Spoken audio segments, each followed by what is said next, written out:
Hello and welcome back. This is Jennifer McGuire. I'm sharing more of my favorite crafty things for 2018, and today is all about tools. I apologize for the delay in this series. I've had some family things pop up that have occupied my weeks, so I haven't been able to focus on this, but I'm back to share the rest of the series. As I mentioned, today is about crafting tools. The good news is many of the tools that I've been using in 2018 are the same that I've talked about in previous years. However, there are a few new ones that I wanted to share with you, and I've kind of cut my list down to the bare essentials, the things that I think any crafter should have. Also, if you haven't yet, be sure to check out my other favorite crafty things videos from this series. I'll have them linked below. And also go to my blog because I have big giveaways and some fun discounts for the products that I talk about. I'll have that link below too. Okay, so let's jump in with general crafting tools.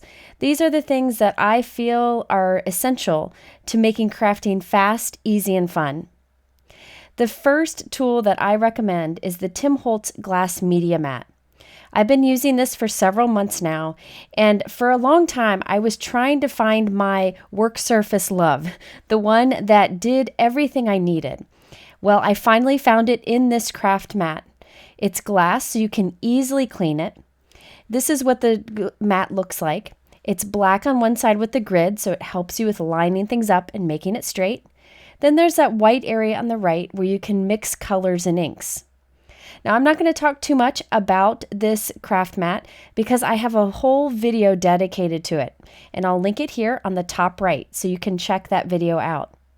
But I will say I am crazy about this craft mat, and I can do just about anything on it. I do my alcohol inks on it, my inking, my stamping. It's perfectly smooth and great to work on. So be sure to check out that video if you haven't already so you can learn more about the Holtz Glass Media Mat. Okay, let's talk about scissors. There are two scissors that I reach for often. The first are the Fiskars Spring Assist Titanium Scissors. You can see that these have a spring in them, so they're easily bounce back so you don't get tired when you're cutting quite a bit. The nice fine tip scissors make it easy for fussy cutting. And there's a little latch there so that you can lock them closed when not in use. Now this happens to be an older version of these scissors, but they've lasted so long that I haven't felt a need to replace them, but I'll link to the newer model so you can check them out. These are great scissors and last for a long time. The other pair of scissors that I use the most are the American Crafts Teal Glitter Scissors. Now I don't have them here because they are over at my mom's house because we were doing a bunch of crafting there. So I don't have them to show, but you've probably seen me use them in videos. They're 8-inch scissors, high quality, they cut beautifully, and they have this fun glitter teal handle that is just very eye-catching. So between these bigger scissors and the smaller Fiskar ones, I feel like I have everything I need for crafting. Now, one tool that I definitely think every crafter should have is a T-ruler. In fact, I have two of them because if one is hiding under something, I need to find another quickly, and they're very inexpensive. Now, using the T-ruler, you can easily make measurements. You can figure out the center point of your card, but best of all, you can make sure you adhere things straight. You can even make sure you stamp straight. And as I mentioned, the best part of it, it's very inexpensive. Okay, next up we have the Scor-Buddy scoring tool. I like the Scor-Buddy because the size is great, it's lightweight and easy to use. It also has score lines that you can create every 1/8 of an inch, and the measurements are very easy to read. I use this Scor-Buddy to do the scoring to create all of my note cards, all my folded note cards, and just to create score lines for different techniques that I like to use on cards. Now it comes with a scoring tool that you can attach there on the top, but I tend to use my Teflon bone folder instead. One end of the Teflon bone folder has a point that's used to do the scoring. The other end has more of a blunt edge that you can use to crease your score line. So let's do some scoring of note cards. I have an 8.5 by 11 piece of cardstock, and I'm scoring at 5.5 inches. Now this is how you create a note card. I'm going to freeze frame it here. So looking at my paper right now, the score line is pressed down the middle, and it's actually got a little valley there. So the valley is facing up and I fold it the other direction. That's how you can be sure to not have cracking of your cardstock. You want to make sure you fold in that direction and then use the other end of your Teflon bone folder to reinforce that fold line. The Teflon bone folder doesn't leave any marks, which is a big deal. I promise it's a little bit more expensive, but it is worth every penny. Next up, we have the small but mighty Mono Sand Eraser. I use this one a lot as I make mistakes a lot. So here I just created a little ink fingerprint on a card to demonstrate. So you can see that ink right there. Normally you might want to pitch this and try again, but with the Mono Sand Eraser, you can actually sand away that ink from the surface of the paper and no one will ever know. So if you get little boo-boos here and there, this is a handy tool to have. There are a few different Mono Sand Erasers. One has the sanding on both ends, one has the sanding on one side and a regular eraser on the other. Either way, it doesn't matter. You want to just use that sanding feature to remove any unwanted splotches. Also, if you're using an inexpensive cardstock that splits on the side or specialty paper that has a rough edge, you can use this to soften that too. I also recommend an adhesive eraser. So if you're using any kind of adhesive, such as a tape runner like you see here, and you change your mind, this eraser is handy to have and it's inexpensive. All you have to do is rub it against the adhesive and it removes it. So if you ever have any adhesive exposed that you want to remove, this is your tool. It's one of those tools that will last you for many years. I've had mine forever and it just never seems to wear out. So I could call 2018 the year I fell in love with using a bead tray for crafting. This little triangular tool can be used for many things. One thing I like to use it for is my heat embossing powder. So say you have a stamped image on your cardstock and you need to cover it with embossing powder. This bead tray makes it very easy to put lots of embossing powder in an area, or you can turn it and use the point to put a little bit of embossing powder in a small area. I like that the embossing powder doesn't stick to the bead tray, and I found it much easier to use than a spoon. You can even put a cable clip on the inside of your embossing container like I did here to hold it, and I'll link below to those too. But this bead tray is great for using with embossing powder. It's also great on your work surface. So I have my glass media mat here, and I have some little gems that I like to add on my cards. I pour them out onto my work surface, and when I'm done, I can just swipe them off the edge of my work surface into the little bead tray. Then I can easily put them back into my container. You can also use the bead tray just to hold little things on your work surface so you don't lose them. I also do highly recommend getting an anti-static powder bag. I used to use a different tool, but I found that the product inside of this is just better to use, and this is very handy. It lasts for a very long time. When doing heat embossing, sometimes the powder sticks where you don't want it to, as you can see here. So by first applying the anti-static powder tool, you can be sure that the powder only sticks where you want it to stick. Another good use of the anti-static powder bag is that you can apply it to anything where you want to remove the stick. So if you have any stickiness where you don't want it, or a sticker that you want to remove that adhesive, this tool will work great. Now there is one tool that I have recommended for many, many years, and I will continue to do so, and that is the Hero Arts heat gun. This is the bad boy of all heat guns. It gets super hot and does an excellent job heat embossing. All I do is I let it warm up for a few seconds. When it's good and hot, I bring it to my paper to heat emboss or dry, and I don't have to worry about warping because it heats it up so quickly that you don't have to worry about that. This is a high quality tool and it'll last you for many years to come. Another tool that I cannot live without is a microfiber cloth. In fact, I have a bunch of these. I use them, and once it gets all inky and dirty, I throw it in the wash and I use it again. These will last you for a long time, and they're excellent from everything from cleaning up your work surface to cleaning your stamps, which I'll talk about in a little bit. And due to the texture on this cloth, you can easily use it to clean up glitter or embossing powder and then go shake it into a trash can. Speaking of cleanup, one tool that I use more than any other in my craft room is this Handvac. This cordless handheld vacuum is excellent for cleaning up any little bits and pieces from die cutting and such that land on your work surface or by your feet when you're crafting. I have one of these always sitting on my desk, and I actually have another one in my craft room that's charging, so I always have one ready to go. It's got a button that you push and you can release the little suction area and adjust it to wherever you want. It's easy to empty. You just open up the side and dump it out. I'm telling you, this is a crafter's dream come true because it makes cleanup quick and easy so we can spend less time. I've used this particular one for quite some time now and it's lasted great.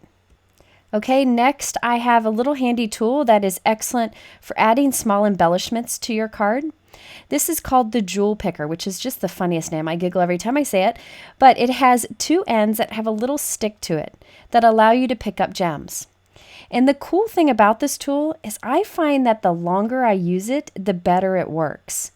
So you just press it onto your gem, lift it, and put it right into your adhesive. Now, if you are finding that your jewel picker isn't grabbing onto your little gems, try wetting it a little bit. Here I use a baby wipe and just press against that, and sometimes that does the trick. But again, I find that the longer I have this guy, the better he works. It's very handy and much easier to use than tweezers or your fingers. Okay, so in 2018, I fell madly in love with the Picket Fence life-changing brushes, and I will be using these a lot in the year to come. So these brushes are perfect for ink blending, especially soft ink blending. This is the variety pack that has a bunch of these brushes included, but there are a few other packs available now, so you can just try them out if you want to. These brushes are designed to not absorb too much ink. There are thousands of tiny plastic hairs that don't hold an abundance of ink, so you can be sure to get a softer look if you want it. You can see here how easy it was to blend a dye ink on here. This particular dye ink isn't one that is normally easy to blend. You need to put a little more effort into it. However, with this brush, you can see how easy it was to do. And you can get a softer look if you want to, as I'm doing here. Now, there are some inexpensive makeup brushes that look similar, but these are a bit different. The hairs in this brush are glued in place so that they don't come out. These can be used and abused, which I've found when I've tried less expensive brushes like the cheap ones for makeup, that the hairs can fall out and they don't last long. Also, these can be washed with soap and water so that you can clean them. Also, the best part about this particular brand of brushes is that they can be cleaned easily before moving on to another color.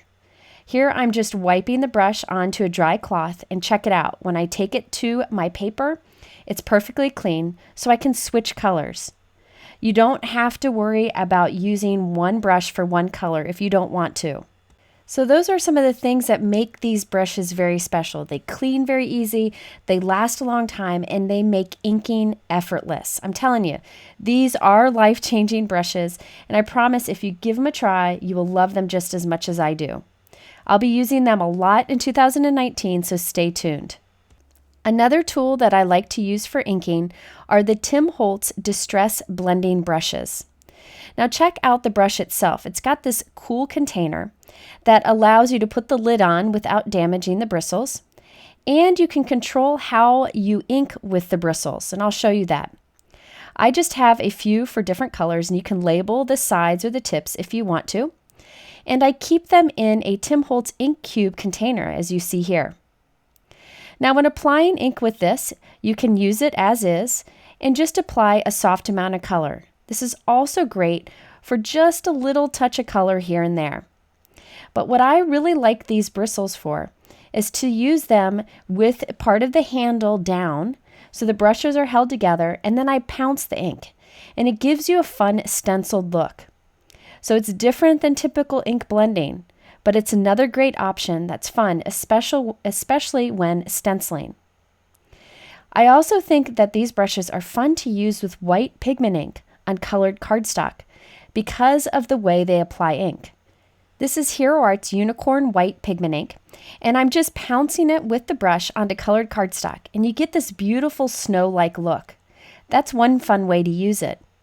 You can also just use it as a brush and just brush it around in a circle and check out this beautiful look. So these brushes can be used in many ways and with many types of ink. And I gotta say, they are so easy to store, so they don't take up much room either. Okay, next we have the mini ink blending tool, which I have been using for many years. Now, most of the time I use these with my distress inks or with my distress oxide inks, and I'll talk about those in a video soon. However, you can use these with other inks too, as I've demonstrated in many videos. With these inking tools, you start off of the paper and work your way on, and you can get a beautiful blend. There are replacement foams available for this, so I like to have one foam circle for each color of ink that I have, and I just switch it out on the tool. So these ink blending tools are tried and true.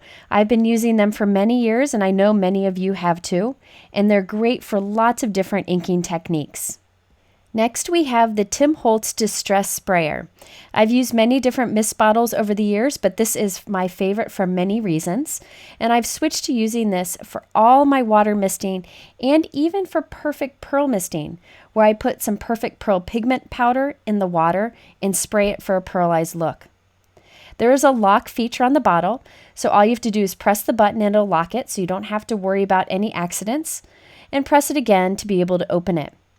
This nozzle is really easy to spray, and what's fun about it is you can get different types of spray with it. If you push the nozzle handle just partially, just a little bit, you can get big drops of water, big splashes of water, as you see here. Or if you press the handle completely, you can get a fine mist. Because I can control the water so well with the sprayer, I reach for this one the most. Okay, let's next talk about paper trimmers. Over the years, I have tried and used so many different paper trimmers. I can't tell you how many, but I have narrowed it down to 2 trimmers that I use on a daily basis. The first is the Tim Holtz trimmer. This has measurements and a ledge at the top and on the bottom, which makes it great for getting accurate cuts. I like the size of this. It's not too big, it's lightweight, but definitely heavy duty. So let me cut a piece of cardstock here to show you. There's a little ledge with the measuring on the bottom, and you put your paper up against that. Put your hand on that plastic piece and then cut down. You can also cut at the top because there's a ledge and measuring up there too. So I find that I always get beautiful cuts, and you don't need to have a replacement blade. This will stay sharp. You can get tiny little strips if you want to, easily with this trimmer. And the grid on the background makes it easy to make sure everything is lined up and help with measuring. If you're looking for a bigger trimmer, there is a larger Tim Holtz Tonic trimmer available that has a handle on it but is similar to this. However, I find the smaller size so much easier to work with on my desk. Here I have an 8.5 by 11 piece of cardstock. You can see how easy it is to cut it in half and then cut it in half again, which gives me 4.25 by 5.5 inch pieces that are perfect for a note card. So I feel like this trimmer is a great size for card makers, easy to work with, and it cuts beautifully. You've probably seen me use it in almost every video I do. Another trimmer that I like is the Fiskars Reinforced Paper Trimmer. Now this is a bit bigger, so it can cut bigger pieces of cardstock. It has a locking feature at the top, so it's easy for on the go. And it has an arm that swings out, so you can measure up to, I think it's like 15 inches.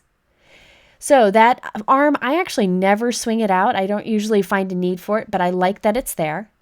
You can see that on the work surface of this trimmer, there are easy measurement lines. And there is that silver bar. See how that flips up? That silver bar on it makes sure that when you move the blade, it stays straight. No wobbly cutting with this. You can get replacement blades for this, but I find they last a long time, so I haven't needed to replace mine yet. Now you can see how the blade runs right up against that silver ledge, ensuring you get a straight cut. The thing that I really like about this trimmer is see how there are measurements to the right of where it cuts. So if you need to measure a strip that's say 1 inch or 1/4 inch like here, you can measure it to the right of the cutting line and then cut it and be sure you get the right width. So having those measurements to the right is sometimes handy, so I reach for this in that case. I also use this trimmer if I have bigger pieces of cardstock that I want to cut. But again, it's lightweight, not too big, but durable, so I can easily grab it and bring it to my work surface. Now, I had used a different type of Fiskars trimmer that looks similar, but it had a wire edge. Now, some people had problems with that not cutting straight, so this was the solution Fiskars came up with. You can still see where you're cutting nicely, but because of that silver arm, you get a straight cut. I really like this trimmer and I highly recommend it. Okay, a new product this year that I really have enjoyed recently is the Gina K Masking Magic. Now this is excellent for masking because when you ink or stamp over it, you don't get a halo because it's super thin. However, it's durable so that if you stamp and ink on it, it doesn't allow bleeding through the mask, which some masking paper does. I also like that you can somewhat see through this masking paper so you can easily line it up with your stamped image or on your card below. Now, in addition to using Masking Magic for stamped masked images, you can also use it with die cutting. It die cuts beautifully. Here I die cut the word awesome from some Masking Magic, put it onto my paper and quickly inked over it. The results are great. You get a nice crisp image, no halo effect here. So I will be using this Masking Magic a lot in future videos because it is so durable. You can save the masks and use them over and over. Masking Magic has just the right amount of stick so it doesn't harm or tear your paper, but you can reuse it. I've been testing this product out a lot behind the scenes. I always do that before I share it in a video, but I will have how-to videos with it very soon. Another product that I like to use for masking are the Avery removable adhesive sheets. These are 8.5 by 11 sheets that have the stick on it that's very similar to the stick of a Post-it note, so it's great for masking. This is an inexpensive product. However, I usually only use the masks I create with it once or twice. If it has too much ink on it, it will bleed through, but one use is fine. Another product I've been using a lot lately is the Heffy Doodle Memo Tape. It's got this great dispenser, and there are replacement rolls available. Now this comes out easily and you can tear right along it. It's about 2 inches wide. And this memo tape has the stick that's similar to a Post-it note. So say I want to mask a straight edge on my card, I use this, and I find that I am able to reuse it a couple times. You can also use this for masking. Just stamp a small image on it, cut it out, and you have a mask ready to go. You can also use this memo tape to help with die cutting, and I'll show that a little bit later in this video. Okay, next I decided to include the Royal Sovereign Laminator because I have used it a lot this year. I actually don't have mine anymore. My daughter's in college to become a teacher and she was using it in the classroom, so I gave it to her, but I've ordered a new one for myself. There are many different laminators out there that you can use for crafting. This one I recommend because the price point is excellent right now and it lasts well, and some of the foiling companies recommend it. You can use this for foiling techniques, and I'll link to a video up here on the top right if you want to check that out. But I also use my laminator a lot to create dividers for my stamps and dies. All I do is cut a piece of cardstock, run it through the laminator in a laminating pouch, which I'll link to also, and then I can label on the top. And I have a very durable divider for my stamps and dies. And by the way, if you all want me to do a video showing how I make those dividers, let me know, and I'll try to do that in the new year. Let's next focus a bit on tools that are good for stamping. Now here's the good news. There aren't many tools that I recommend. However, there is one that I recommend more than anything else for crafting, and that is the MISTI stamping tool. I've been using the MISTI stamping tool since it first came out and have bought many more throughout the years because I often have other people crafting with me, and it's an excellent gift. By using the MISTI, I find I save myself a lot of time, I don't mess up nearly as often, and I can mass produce cards easily, which is something that I do often. It can be used for all of your basic stamping and for many fun techniques. There are 3 versions available: the mini, the original, and the memory size, which is big. I find I use the original, which is the one you see here, the most. It works perfect for card making. To see how to use the MISTI, you can check out just about any of my videos because I use it often. I do recommend getting the MISTI mouse pad insert. That's what you see here. It comes with little paper sheets that you can put inside, but I like this mouse pad because you can easily clean it up and you just remove it in case you want to use a cling stamp. I also recommend getting the MISTI Bar Magnet if you don't have it. This really holds the paper still when you do your stamping, and I think the newer MISTIs now come with this instead of the small circle magnets. I also recommend the MISTI Creative Corners. I use these quite often, especially that L-shaped one.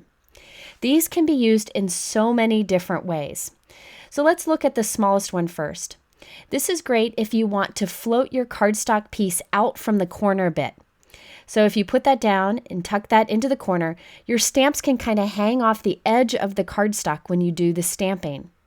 You can also arrange this in your MISTI with the triangle shape and leave a little gap between them where you can put a thin strip of cardstock and then easily stamp a sentiment on it perfectly straight. By following the grid lines on your work surface and the grid lines on the door of the MISTI, you can get a straight stamped image every time. This is the L shape that I use often to make sure that I'm stamping straight, or just to make easy measurements while using your MISTI. You can also use the triangle shape to create diagonal stamping on your cards. Now these creative corners can be used in many ways, and you'll see me use them in videos throughout the new year. A product that has been on my favorites list for many years now is Hero Art's Ultra Clean. Now this spray cleaner is great for cleaning any of your stamps from any of your inks. Here I'm just demonstrating on that wood stamp. However, you can use this on clear stamps and it's perfectly safe. I just spray a tiny bit onto the stamp, use my dry cloth to rub the ink off, and if you want to, you can use a baby wipe too. But that Ultra Clean is great at getting away any stubborn ink.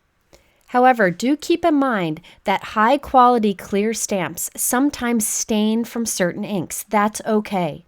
As long as you clean it with the Hero Art's Ultra Clean, you can be sure that any excess ink is removed before moving on to another color, even if there is staining. Now years ago, I used to use baby wipes to clean my stamps. I don't use nearly as many baby wipes as I used to since switching to those microfiber cloths that I've shown you. However, once in a while a baby wipe is nice to have, and I really like this Kirkland brand baby wipe. They're fragrance-free, they don't leave little wispies behind, and they're inexpensive. You can get these at Costco, or if you want to, you can buy them online on Amazon, and I'll link to that below. But Costco has a great price. I like the container lets you tuck the baby wipe back in if you haven't used it completely, and it closes so they don't dry out. Okay, last but not least, we have die cutting tools. I just recently posted a video on my favorite die cutting machines. If you didn't catch that video, I will link to it here. I recommend watching that to see which die cutting machines I recommend. In this video, I'm just showing the tools that go along with the die cut machine. Earlier, I showed the Heffy Doodle Memo tape and how it can be used for masking, but you can also use it for die cutting. Some die cut machines apply a lot of pressure to tape, so you don't want it to be too sticky or it might harm the paper. In this case, this has a tiny bit of tack so that you can get just the right hold. It is a very loose hold, keep that in mind because it is sticky tape, but it can be used with no problem. And I found I can reuse each piece a couple of times. Now for quite a while now, I've been using ThermoWeb purple tape to hold my dies in place as I cut, and I find this works really well. You only need a tiny little piece, and you can tape your die in place and it won't move at all. And you can reuse one of these pieces several times. Now this is somewhat like painter's tape, but the tack of it is just right to use on paper without having to harm it. One thing I wanted to show you is say you have a larger piece of this tape down that may be used for masking or whatever. To remove the tape from your paper, what I like to do is fold it back on itself when I'm taking it off. So here you can watch, I'm going to fold it back and pull it off that way. And by doing that, I can be sure no paper is harmed, and I've never had a problem at all. I find that one roll of purple tape lasts me for quite some time since the pieces can be reused so many times. If you find that the stick of this tape or any other tape is a little bit too much for your die cut machine, you can always remove some of the stick first by just pressing it onto your jeans or your arm, just to remove a little bit of that stick. Next up is the Spellbinders Embossing Mat. I've had this brown mat for so many years and I use it an awful lot. I think this is one of those die cutting tools that not enough people use. It is so handy and is great for getting more use out of your dies. Simply set your die cut machine up as if you were using an embossing folder. Instead, you take the brown embossing mat, you take your die, and you put your paper in between. And what happens is when you run it through, instead of your die cutting the paper, it's going to make an impression into the paper thanks to that brown mat. I use this mat with a lot of different die cutting machines, including my Gemini Junior, my Big Shot, my Platinum 6. It's a great tool to have. It's inexpensive, and look at the beautiful results that you can get from just about any die. Another tool that's great for die cutting, and I use almost every time I use my die cut machine, is a metal adapter plate. Now, I think Memory Box used to sell this, but they aren't anymore, but Simon Says Stamp is. And this is great for using with die cutting to get perfect cuts from even intricate dies. All I do is put it underneath my bottom cutting plate, and this shim just gives you a little more pressure to make sure that all dies cut. Now, I want to show you the difference it makes. So here I have my die cut machine, how you normally would use it. I have a very large, intricate die, and I'm die cutting from some heavyweight white cardstock. Because of how intricate and large this die is, and that I'm using very heavyweight cardstock, it may not cut completely through, as you see here. However, if I have that metal shim underneath my bottom cutting plate, and I do the exact same thing, I can be sure that it'll cut completely through this intricate die. I really love large intricate dies. I think the results are beautiful. So to be able to have that little bit of shim under there to make sure it cuts is definitely worth it to me. Another fun tool for die cutting that's just really handy to have is a lint roller. Now, sometimes when you're die cutting, you get little pieces everywhere, or you get pieces stuck to your cutting plates or stuck inside of your die. I just have a lint roller that I use to roll right across any of those things, and it removes those tiny little pieces. And because the pieces are big, I find that I can reuse one of the sheets from the lint roller many times before I need to switch it out. I also highly recommend having the Tim Holtz Craft Pick. Now, there are many little tools out there that are meant to get the tiny little die cuts out of your dies. However, I always go back to the Craft Pick. One big reason is you can retract the pick so you don't have to worry about hurting yourself when you have a messy desk like me. And you can easily pop the die cuts out. That's what those tiny little holes on your dies are for. Just flip it over, pop that little Craft Pick through the hole, and your little die cuts will come out. This tool has been around for a long time and is something that I've always reached for. One question I get asked a lot is how to cut the metal between dies. Due to manufacturing, most dies come connected like the ones you see here. However, the good thing is you can easily cut these apart using wire cutters. I like the Your Next stamp wire cutters because they come to a nice fine point so you can easily get in between the dies, and they cut very easily. I've tried many different brands, but this is the one that I seem to go to the most often because they cut so well. So there you have my recommendations for crafty tools for 2018. Now, I have linked all of these products below in my YouTube description so that you can easily find them. You can also go over to my blog for much more information and videos that feature some of these products. On my blog, I also have lots of discount codes and some big giveaways. In the middle, I have a couple other My Favorite Crafty Things videos that you can check out. I appreciate the time that you spend with me. I hope this video is helpful to you in deciding what you might need to add to your crafty stash. Thanks for watching, and we'll see you soon.